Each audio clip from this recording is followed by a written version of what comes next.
Selamat malam Bapak Ibu Saudara sekalian, turut berduka bagi keluarga yang ditinggalkan. Saya akan mengajak kita melihat bagian di dalam Alkitab, di dalam kitab Pengkhotbah.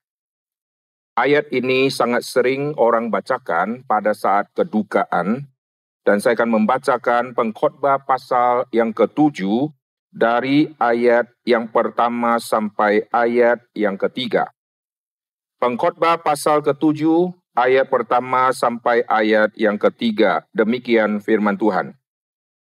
Nama yang harum lebih baik daripada minyak yang mahal, dan hari kematian lebih baik daripada hari kelahiran. Pergi ke rumah duka lebih baik daripada pergi ke rumah pesta, karena di rumah dukalah kesudahan setiap manusia, hendaknya orang yang hidup memperhatikannya. Bersedih lebih baik daripada tertawa, karena muka muram membuat hati lega. Bagian kedua di dalam 2 Korintus pasal yang kedua. 2 Korintus di pasal yang kedua. Saya akan membaca ayat ke-14 sampai ayat yang ke-16. 2 Korintus pasal 2 ayat 14 sampai 16. Tetapi syukur bagi Allah yang dalam Kristus selalu membawa kami di jalan kemenangannya. Dengan perantaraan kami, Ia menyebarkan keharuman pengenalan akan Dia di mana-mana. Sebab bagi Allah, kami adalah bau yang harum dari Kristus di tengah-tengah mereka yang diselamatkan dan di antara mereka yang binasa. Bagi yang terakhir kami adalah bau kematian yang mematikan, dan bagi yang pertama bau kehidupan yang menghidupkan. Tetapi siapakah yang sanggup menunaikan tugas yang demikian? Ini adalah kalimat yang saya akan kaitkan dari Perjanjian Lama dan Perjanjian Baru mengenai tema yang kita akan bahas pada malam hari ini. Pengkhotbah adalah seseorang yang sudah mempelajari dunia alam, mengalami jatuh bangun di dalam mengikut Tuhan, dan mempunyai kekayaan yang sangat luar biasa, dan mempunyai pengalaman berkeluarga melampaui siapapun manusia di dalam bumi. Karena dia punya istri, dia punya gundik, sangat-sangat banyak. Orang yang dari muda sudah berhikmat, orang yang pernah di masa tua menyembah berhala. Orang yang kaya begini, Tuhan izinkan untuk menuliskan kitab suci. Saya percaya penulis-penulis kitab suci tidak ada satupun yang tidak diselamatkan. Jikalau Salomo di masa tua disebut dia menyembah berhala, tapi Alkitab tidak catat sampai mati dia menyembah berhala, maka saya percaya Salomo di masa-masa dia sangat tua, dia pasti bertobat. Terlihat dari kitab Pengkhotbah, dia betul-betul menyadari kesia-siaan di dalam dunia, dan dia berkata, semuanya indah pada waktunya. Hai muda-mudi, bersukarialah, tapi ketahuilah Allah akan membawa engkau ke dalam pengadilan. Di dalam Pengkhotbah pasal yang terakhir, Tuhan akan menghakimi manusia. Orang yang kayak begini, orang yang sudah mengalami jatuh bangun, tetapi menuliskan kitab rahasia tentang dunia hidup dan dunia rohani yang luar biasa. Dan di dalam kitab Pengkhotbah ini kita pertama kali menemukan kaitan nama yang harum dengan minyak-minyak yang wangi-wangi. Dan di dalam kitab Pengkhotbah pertama kali kita melihat kaitan antara kelahiran dan kematian yang cara penyampaiannya berbeda dengan kitab Ayub. Ayub menjelaskan tentang kelahiran, Ayub menjelaskan tentang kematian. Tetapi Ayub berkata, lebih baik aku mati di dalam kandungan atau pada saat lahir aku mati. Dia mengutuki hari kelahirannya. Dia membahas kelahiran, dia juga membahas tentang kematian. Aku tahu penebusku hidup dan dia akan bangkit di atas debu. Dan dia mengetahui tentang susahnya di dalam hidup, maka dia pikir lebih baik tidak dilahirkan. Nah, ini orang yang disebut Ayub mengkaitkan ada tema kelahiran dan dia juga memahami tema kematian. Tapi Pengkhotbah waktu memahami dia membuat perbandingan. Nama yang harum dengan minyak, mana yang lebih baik? Lalu kedukaan atau orang mati sama orang yang dilahirkan, mana yang lebih baik? Ini hanya pengkhotbah yang mencatat bagian ini. Yang pertama kita akan singgung tentang nama yang harum. Di dalam terjemahan yang asli tidak ada kaitan dengan kata harum, tetapi karena perbandingan dengan minyak yang wangi, minyak yang mahal, maka nama waktu disebut ini pasti berhubungan dengan nama yang baik atau nama yang harum. Mungkinkah nama manusia dikaitkan dengan harum? Seorang anak dilahirkan di dalam dunia sejak dia bayi sampai dia meninggal dunia, seluruh tubuhnya selalu menimbulkan kekotoran. Anak yang baru lahir, dia akan membuang kotoran. Anak yang baru lahir, dia akan membuang cairan. Lalu anak ini makin lama makin besar, maka makin banyak kotoran yang akan dihasilkan. Keringat mulai keluar sangat banyak. Baby-baby kalau berkeringat masih tercium aroma yang tidak bau.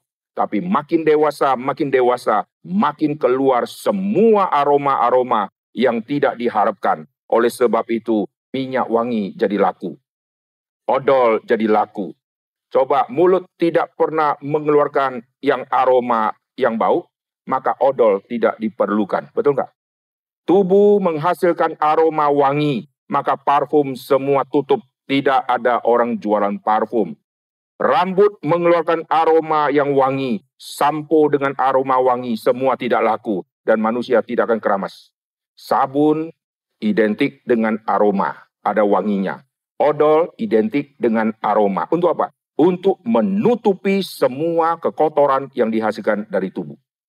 Apapun yang dihasilkan oleh tubuh yang kotor, nanti pasti ada pengharumnya yang keluar. Sampai rumah pun ada pengharum ruangan. Apa yang dipakai oleh manusia akan kotor, maka muncullah pengharum untuk bagian-bagian yang dipakai oleh manusia supaya nanti beraroma yang wangi. Sekarang pertanyaannya, mungkinkah nama itu harum? Jikalau tubuh manusia sudah menghasilkan semua yang kotor, lalu bagaimana nama bisa menjadi harum? Nah, perhatikan di dalam Alkitab, Salomo itu mengerti nama dia pernah menjadi harum. Waktu nama dia menjadi harum, bukan karena dia sendiri punya kelebihan sehingga namanya harum.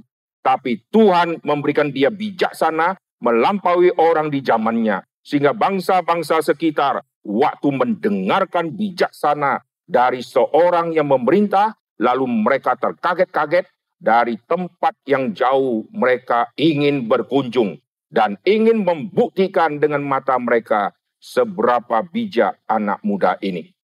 Akhirnya datanglah Ratu Negeri Sebah. Datanglah semua orang-orang petinggi-petinggi dan mereka datang, mereka siap membawa semua upeti. Bukan melihat dia anak Daud, maka upeti keluar dengan jumlah yang besar. Tetapi melihat ada Tuhan di balik orang ini. Maka nama yang mulia, nama yang terkenal, nama yang harum, di baliknya ada Tuhan yang maha besar yang bekerja di balik ini. Jikalau tidak ada Tuhan, maka nama-nama manusia akan harum karena dari silsilah keluarga. Saya dari keluarga terhormat, nama saya kecipratan harumnya, karena keluarga terhormat dihargai. Saya dari posisi kantor, dan saya posisi di kantor sangat tinggi, dan kantorku kantor yang sudah go public. Saya kecipratan, ada kebanggaan, saya karyawan di perusahaan yang besar. Coba saya adalah karyawan di satu perusahaan yang baru didirikan tadi malam. Minder, saudara. Tawarkan produk ke perusahaan, ditanya pengalaman perusahaan, kerjasama sama perusahaan yang mana saja. Tidak ada biodata yang kita bisa serahkan ke dia. Produk kalian sudah dijual di minimarket yang mana? Kita jawab, belum. Ini baru pertama. Kalau Bapak ambil, Bapak orang pertama. Tidak laku, saudara. Tapi kalau kita datang dari nama perusahaan yang besar, kita bangga luar biasa. Kita datang atas nama gereja sinode terbesar, Kita bangga luar biasa. Tetapi itu kebanggaan bukan dari kita, tapi kita ikut nebeng, saudara. Lalu bagaimana nama yang harum yang dimaksudkan ini? Saya percaya Salomo mengerti nama dia pernah menjadi harum. Dan Salomo seorang raja mengerti dunia parfum. Di dalam seluruh kerajaan sampai hari ini, peninggalan-peninggalan dan mereka waktu menemukan penemuan-penemuan arkeologi, salah satu yang ditemukan adalah wadah untuk menampung parfum. Mesir menghasilkan parfum yang luar biasa. Sejak dari zaman Firaun sudah ada parfum-parfum yang luar biasa. Maka sampai hari ini, kalau orang pergi ke Mesir, pasti dibawa ke toko parfum. Dan dia bisa kenalkan seluruh parfum di dunia. Dia punya intinya kira-kira, dia punya core-nya. Sehingga orang coba, dan saya juga coba. Ternyata setelah beli, tidak lama kemudian tidak wangi, saudara. Kena tipu juga gitu ya. Tapi bagi orang tertentu, oh masih wangi. Nah intinya Mesir penghasil minyak wangi yang luar biasa. Negara-negara tertentu menghasilkan minyak wangi yang diburu oleh seluruh dunia. Kenapa? Kenapa manusia ingin mencari sesuatu yang wangi? Karena berhubungan dengan value-nya. Tapi kenapakah manusia tidak mencari nama yang wangi? Padahal nama yang wangi ini mengandung value di dalam kekekalan. Tapi manusia tidak cari. Kenapa? Karena manusia merasa nama yang harum saya belum butuh sekarang. Karena belum butuh sekarang, akhirnya nama menjadi buruk. Begitu nama menjadi buruk, untuk kembalikan sudah sangat-sangat susah. Kali pertama kita makan di satu restoran, begitu kita makan, 2 tikus lagi pacaran lewat. Mulai hari itu, di otak kita langsung tercatat blacklist. Tidak kunjungi rumah makan itu lagi. Padahal besoknya semua tikus sudah dibunuh habis. Dan semua makanan sudah disterilkan luar biasa. Pokoknya saya tidak akan masuk lagi, karena membekas 2 tikus yang lewat itu. Restoran itu pernah ada tikus, maka untuk mengembalikan nama harum, ini sudah sangat-sangat susah. Nah kita kembali ke ayat tadi, nama yang harum melebihi semua minyak yang paling mahal di dalam dunia ini. Lalu perhatikan, dia membandingkan lagi dengan kematian. Kematian yang seperti apa yang dikatakan lebih baik. Di dalam konteks ini, nama yang harum berarti kematian orang yang namanya harum. Lebih baik daripada kelahiran. Tidak semua orang yang kematiannya melebihi kelahiran. Hanya orang yang memenuhi kriteria di pasal 7 ayat 1 kitab Pengkhotbah ini. Waktu dia bicara nama yang harum lebih baik daripada semua minyak yang wangi, lalu dia bicara kematian lebih baik daripada kelahiran. Kematian orang yang namanya harum. Bagaimana seseorang bisa memancarkan keharuman? Lalu keharuman yang seperti apa? Kalau kita melihat satu tangkai bunga, kita sebut bunga melati. Maka aroma dia tidak mungkin durian. Pasti melati. Maka semua ranting-ranting dari daun atau pohon-pohon tertentu akan mengeluarkan aroma pohon itu. Tidak mungkin yang melati keluar yang mawar. Kecuali yang melati belakangnya ada daun atau bunga mawarnya. Setiap ranting, setiap tumbuhan ada aroma tersendiri. Lalu apakah setiap orang Kristen mengeluarkan aroma sendiri-sendiri? Jawabannya tidak.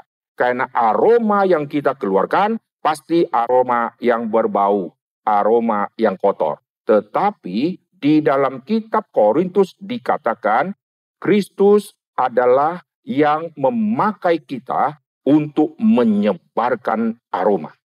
Wah ini menarik. Mari kita lihat di dalam kitab Korintus. Nanti saya akan simpulkan semua tema ini.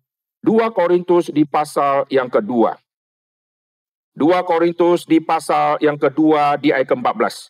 Tetapi syukur bagi Allah yang dalam Kristus telah membawa kami ke jalan kemenangan. Dengan perantara kami, ia menyebarkan keharuman pengenalan akan dia di mana-mana. Bagi Allah, kami adalah bau yang harum.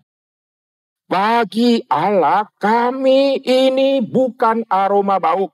Kami ini aroma yang wangi. Bukan yang bau dengan konsep negatif, tetapi bau yang harum dari Kristus. Artinya setiap orang Kristen mengeluarkan aroma yang sama. Satu melati keluarkan aroma melati. Satu yang mawar keluar aroma mawar. Satu orang Kristen sama orang Kristen kedua, semua orang Kristen mengeluarkan aroma yang sama, yaitu aromanya Kristus. Waktu Salomo namanya menjadi harum, orang datang melihat Salomo. Mereka langsung memuji Tuhan yang disembah oleh Salomo. Maka Salomo mendapatkan prestasi di dalam hidup yang luar biasa. Tetapi Salomo sampai masa tua, nama yang harum yang dia dulu miliki, akhirnya menjadi cemoohan. Karena dia nanti mengawini perempuan-perempuan dari raja-raja, untuk mengokohkan strategi di dalam kerajaannya. Di masa muda dia mengandalkan Tuhan. Di masa dia sudah berjaya, dia memikirkan semua dengan cara dunia. Kalau nanti Mesir menyerang saya bisa kewalahan. Dia tidak lagi pegang Tuhan akan menjaga. Dia pakai cara Mesir menyerang saya kawinin putrinya. Maka nanti mertua mana mungkin serang menantu. Dia kawini perempuan-perempuan dari bangsa-bangsa kuat di sekitar tanah perjanjian.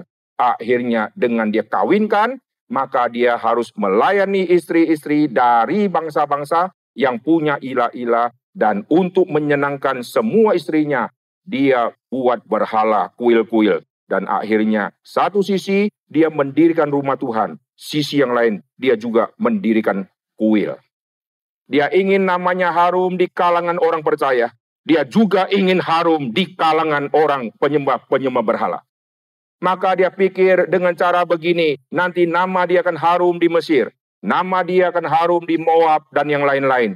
Tetapi Tuhan tidak mengindahkan cara seperti ini. Karena aroma sejati tidak perlu ditambah aroma-aroma yang palsu. Ada orang yang kalau makan makanan tertentu, dia tidak mau campur saus ke dalamnya. Dia tidak mau campur kecap di dalamnya. Dia mau cicipi aroma asli. Itu semua bumbu asli, tanpa saya campur. Lalu kalau mau tambah, baru dia sisihkan yang dia mau tambah, lalu dia tambah di situ. Salomo, dia memakai cara, tambahkan namaku yang harum, dengan aku dirikan kuil-kuil. Supaya bangsa-bangsa lain mengingat aku, lalu mereka merasa hebat. Ini raja yang tidak fanatik. Ini raja okumene. Karena ada berhala yang dirikan. Akhirnya Tuhan tidak mengindahkan yang namanya Salomo. Maka di dalam kitab Korintus dimunculkan hal ini sangat sulit. Untuk mempertahankan nama yang harum, untuk mempertahankan menyebarkan aroma yang harum, ini sangat-sangat sulit. Bijaksana yang Tuhan kasih kepada Salomo, ini bijaksana yang tidak permanen.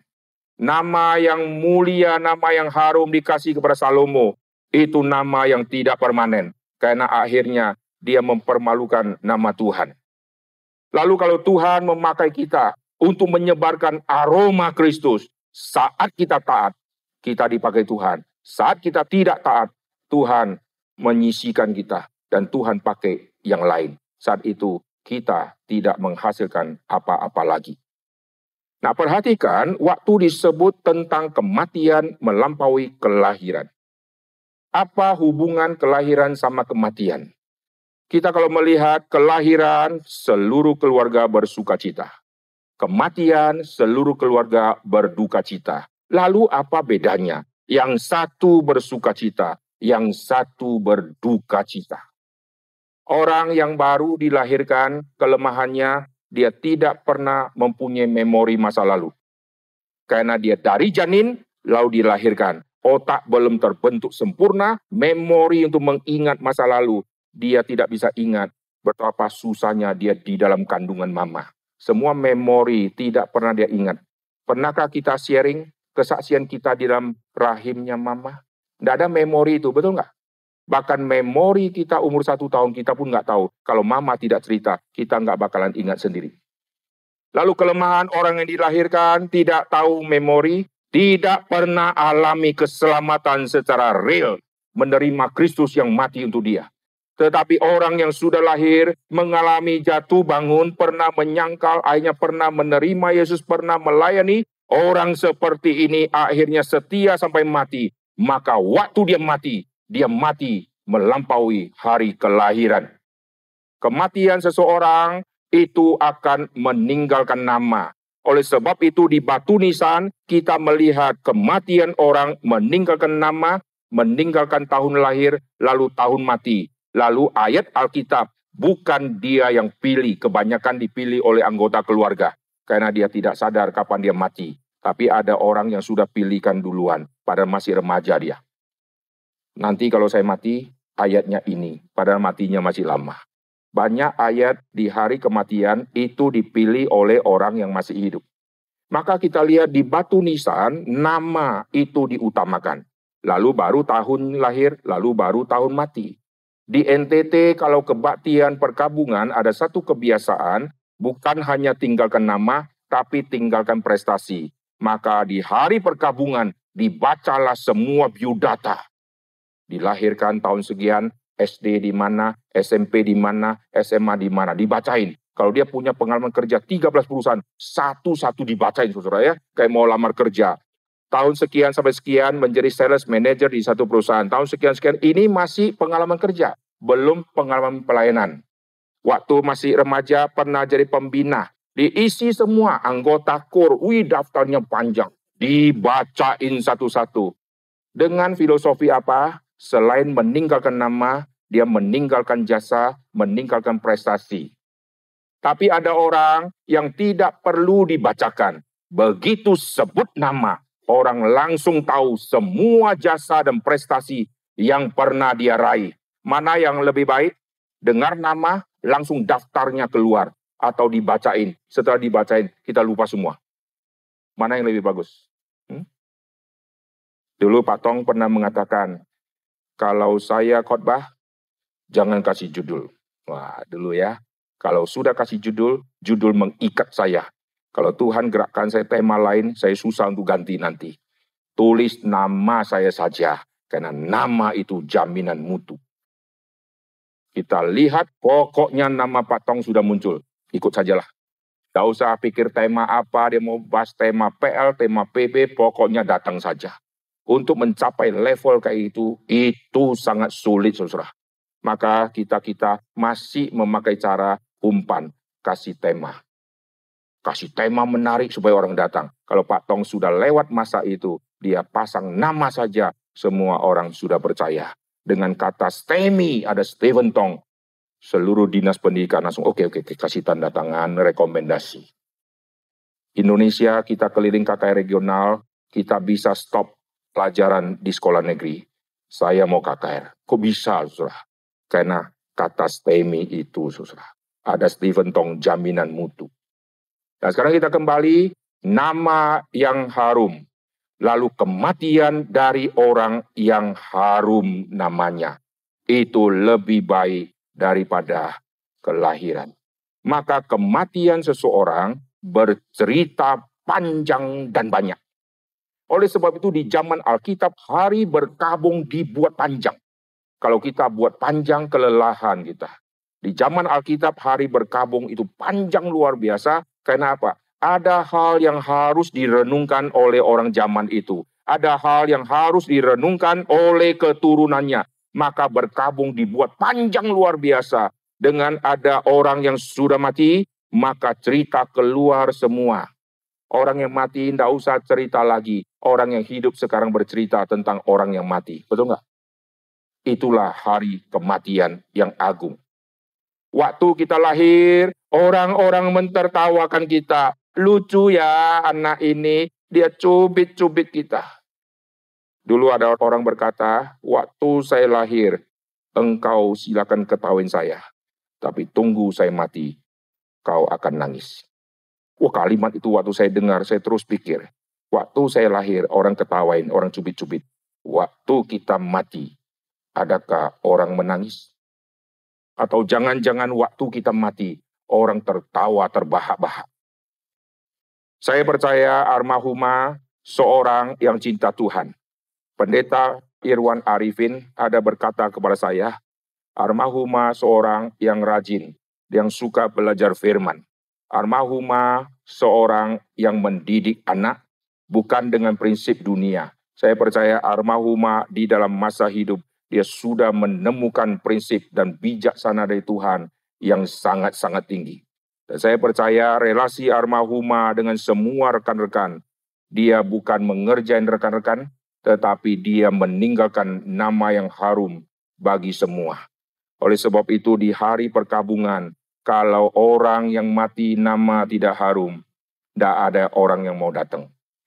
Kalau di hari kematian, orang yang tadinya dulu hidup suka ngerjain orang, di hari perkabungan, orang datang untuk membuat kerusuhan. Orang datang membawa semua nota tagihan yang belum dibayar. Itu akan mempermalukan orang yang mati.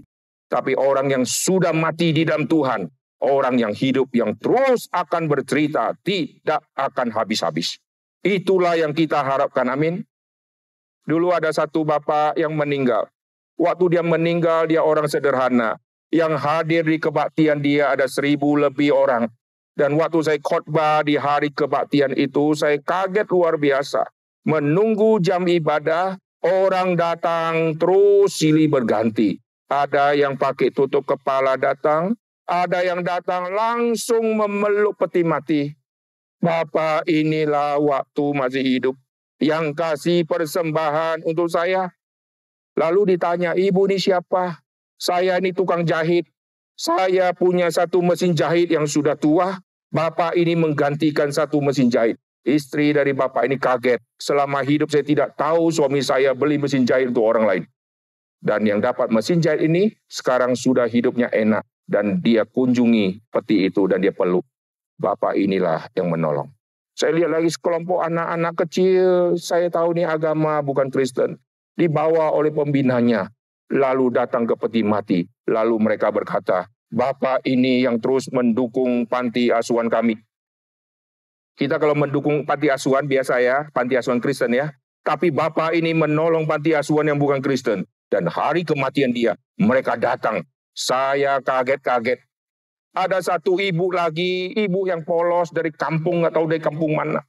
Dia datang, langsung dia pegang jenazah dari yang meninggal. Dan dia pegang bibinya, aduh oh, Bapak dia pegang. Karena orang yang sudah meninggal ini sudah tidak lengket, saudara. Maka waktu dia gerak, ini tersobek. Dan istri dari bapak ini sedih luar biasa. Suami sudah mati kok dilukai. Lalu istrinya nempelin lagi dan tidak bisa nempel. Tapi ibu yang tadi gini, dia tidak sengaja. Dia mau nyatakan dia sangat menghormati. Dan dia sebutkan, Bapak inilah yang menolong.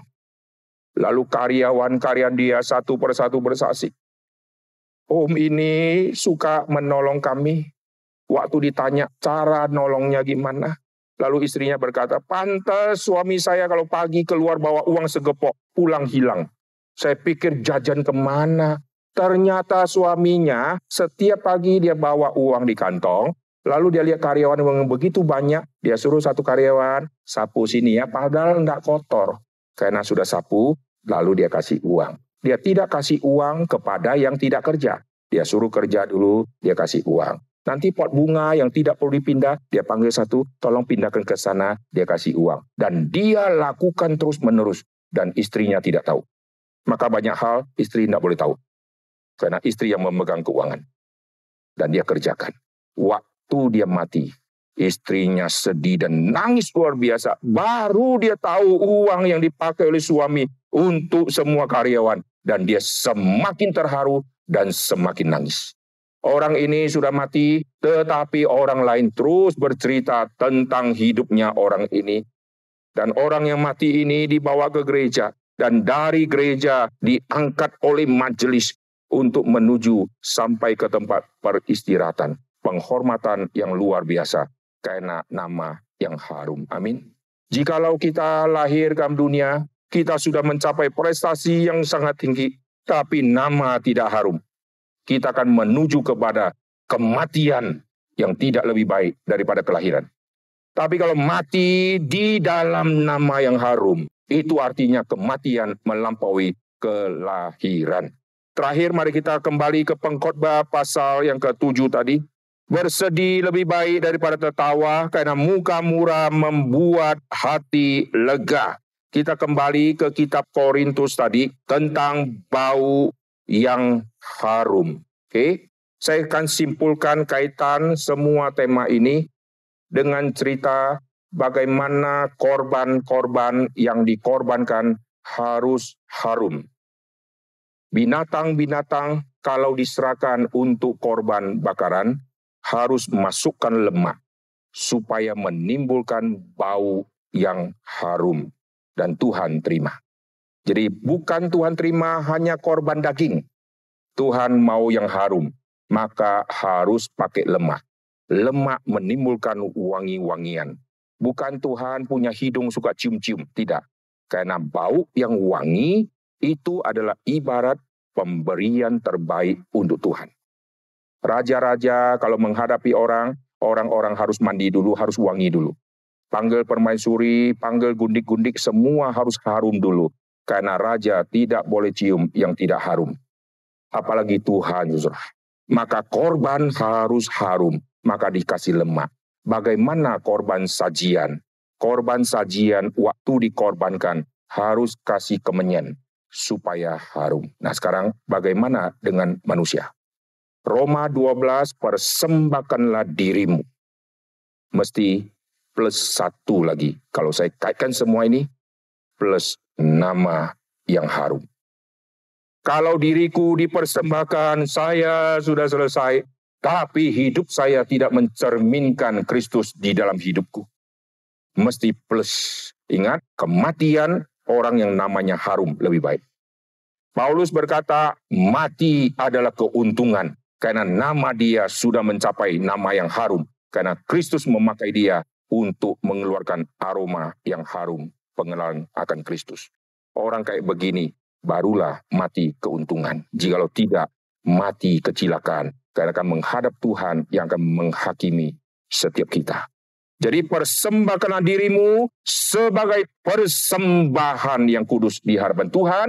Lalu persembahan ini bisa diterima seperti binatang ada lemaknya, seperti korban sajian ada kemenyannya. Maka nama yang harum itu menjadi klop dengan tubuh kita, dengan diri kita yang kita persembahkan. Waktu kita persembahkan bukan hanya daging ini, tubuh ini. Bukan hanya diri kita ini. Tetapi nama yang nempel dengan diri ini. Ini yang kita bawa. Sehingga kematian kita akan menimbulkan puji-pujian dari banyak orang. Dan waktu mereka keluarkan kalimat pujian, nama kita akan disebut. Dia tidak berkata orang itu, orang yang meninggal ini, orang itu, orang itu. Dia akan menyebut nama. Karena nama mengandung cerita yang banyak, pengalaman hidup yang banyak, dan berkat yang dia lakukan sebesar apa ada tercantum di nama orang itu. Amin. Saya percaya almarhumah sudah menjadi teladan yang baik. Almarhumah di dalam hidup, dia sudah menjadi mama atau oma yang baik. Ibu Norita pernah ikut saya ke tempat yang jauh. Salah satu kesulitan Ibu Norita adalah saya masih jaga mama. Lalu masih jaga mama, maka mesti mengatur waktu kalau pergi mama bagaimana. Tapi Bu Norita mengatur waktu, mama bisa ditinggalkan, lalu Bu Norita pergi.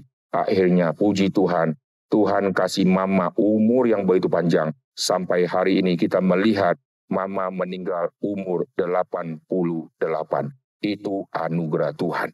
Saya percaya waktu mama akan menutup mata, dia mereview semua didikan yang pernah dia didik kepada anak-anak cucu. Dan dia akan bersuka cita karena ada anak yang melayani Tuhan. Saya punya papa, saya punya mama. Papa saya sudah tiada, mama saya masih ada. Dulu saya serahkan diri jadi hamba Tuhan. Papa dan mama saya tidak setuju. Kamu sekolah Alkitab? Kalau orang Sumatera Utara selalu buntutnya cuan. Kapan pulang modal? Kira-kira begitulah. Jadi hamba Tuhan hidupnya susah. Tapi saya diam-diam terus sekolah. Sampai saya lulus. Orang tua saya paling bangga dengan saya. Anaknya ada yang jadi pendeta. Tadi saya khotbah di BSD, mama saya hadir, duduk di paling depan. Mama saya udah umur 84 tahun. Dan mama saya masih terus dengar YouTube khotbah saya, saudara. Kebanggaan dia luar biasa. Dan saya ingat, dulu kalian kan tidak setuju saya jadi hamba Tuhan, toh. Mama dan papa sekongkol, toh. Tapi kenapa sekarang bangga? Itu kebanggaan luar biasa. Demikian juga nanti saya akan senang jikalau anak-anak saya melayani Tuhan. Itu saya akan tutup mata dengan senyum. Amin. Biarlah semua kita di sini menjadi saksi Tuhan dan kita akan melihat generasi-generasi yang meneruskan semua kita. Mereka menurunkan apa yang kita sudah turunkan, yaitu iman sejati kepada Tuhan. Aroma Kristus disebarluaskan melalui keluarga kita. Mari kita berdoa. Bapa di dalam surga, kami berterima kasih untuk kesaksian hidup dari almarhumah. Kami berterima kasih untuk semua pertolongan yang Tuhan sudah berikan. Dan kami bersyukur untuk semua pengalaman-pengalaman hidup berbagi bersama-sama dengan orang-orang kenalan. Dan kami bersyukur di hari kedukaan seperti ini, ada sukacita mendalam di dalam keluarga, karena almarhumah sudah bersama dengan Tuhan. Almarhumah meninggal bukan dengan nama yang buruk. Almarhumah di dalam hidup sudah menjaga semua dengan baik, sehingga hari ini kami bisa menyaksikan almarhumah yang sudah tiada ini dihadiri oleh rekan-rekan, dihadiri oleh orang-orang yang mengenal dan mencintai beliau. Kami berterima kasih, biarlah kami yang masih hidup ini, firman Tuhan yang sudah kami dengarkan ini, kami ingat baik-baik, karena sampai waktunya kami juga akan terima ajal yang menjemput. Kami sudah memancarkan aroma Kristus sampai sejauh mana? Kami mungkin dulu bijaksana, tapi apakah sampai hari ini kami masih bijaksana? Kami mungkin dulu bersandar kepada Tuhan, tapi sungguhkah setelah kami sukses, kami tetap bersandar Tuhan atau seperti Salomo mengandalkan kepintaran? Tuhan ampuni kami, Tuhan bawa kami, untuk kami melangkah dengan iman menuju ajal kami. Dengan kami akan menutup mata dengan senyum dan kami akan berkata, kami sudah mengakhiri semua yang Tuhan tuntut untuk kami kerjakan. Dan kami akan berpulang dengan muka yang senyum, dengan hati yang bergembira. Terima kasih Tuhan untuk malam hari ini. Dengar doa kami. Dalam nama Tuhan Yesus kami berdoa. Amin.